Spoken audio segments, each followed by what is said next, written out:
اللہ اکبر۔ تو آقا کریم علیہ السلام نکل گئے اور حضرت ابوبکر صدیق کے گھر تشریف لے گئے۔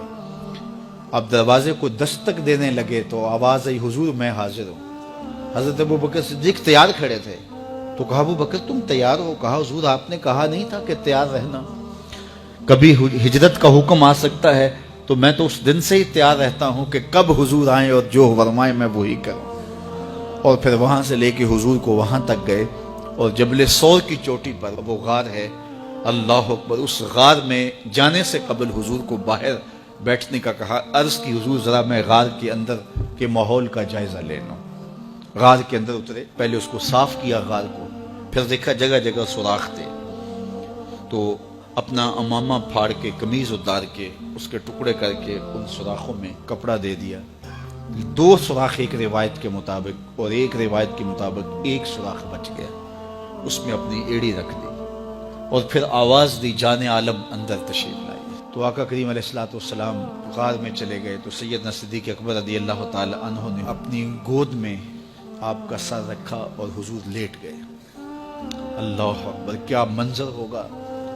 صدیق اکبر نے حضور کو دیکھا اور جی بھر کے دیکھا اور ایسا دیکھا کہ کوئی اور شریک بھی نہیں تھا۔ یہ واقعہ حضرت سیدنا عمر سے روایت ہے، کتب صحاح میں ہے، اور حضرت عمر رضی اللہ تعالی عنہ یہ بات بیان کرتے ہوئے رو پڑے اور آپ کہا کرتے تھے کہ ابو بکر یہ غار والی نیکی مجھے دے دیں اور میری ساری زندگی کی نیکیاں لے لیں۔ اللہ اکبر۔ تو حضور علیہ السلام حضرت ابو بکر صدیق کی آغوش میں ہیں۔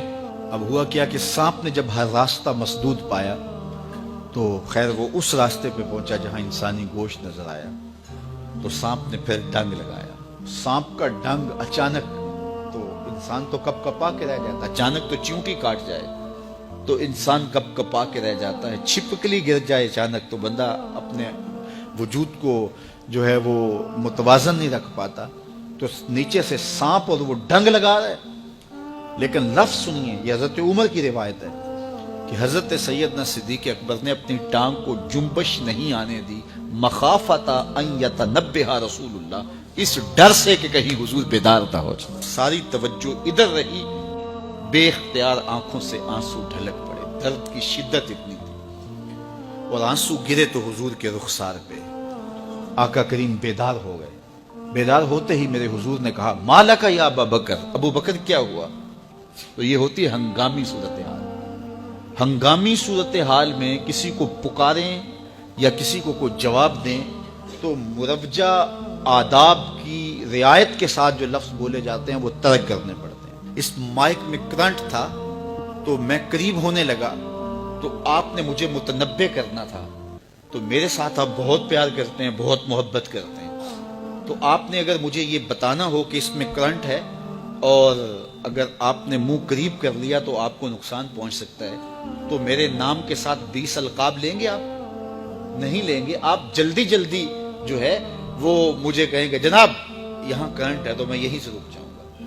یہ تو ہے کہ آپ میرے لیے کر رہے ہیں، اور اپنے لیے کسی کو پکاریں تو پھر بھی یہی بات ہے۔ اللہ اکبر۔ اب حضور نے جب کہا نا مالک یا ابا بکر، ابو بکر کیا ہوا، تو اب ہنگامی صورتحال تھی نا، تو فوراً کہتے لدغت تو ڈسا گیا مجھے سانپ نے ڈس لیا، فوراً یہ کہتے نا۔ لیکن حضرت ابو بکر تیری محبت پہ قربان، کائنات میں آپ نے ایسا عاشق نہیں دیکھا ہوگا، سانپ ڈنگ پہ ڈنگ لگا رہا ہے اور ٹانگ شل ہو گئی ہے، زہر سرایت کر گیا ہے۔ حضرت ابو بکر نے جواب دیا، لدغت فداک امی و ابی یا رسول اللہ، حضور میری ماں بھی آپ کے قدموں پہ قربان، میرا باپ بھی آپ کی راہوں پہ نچھاور، مجھے سانپ نے ڈس لیا۔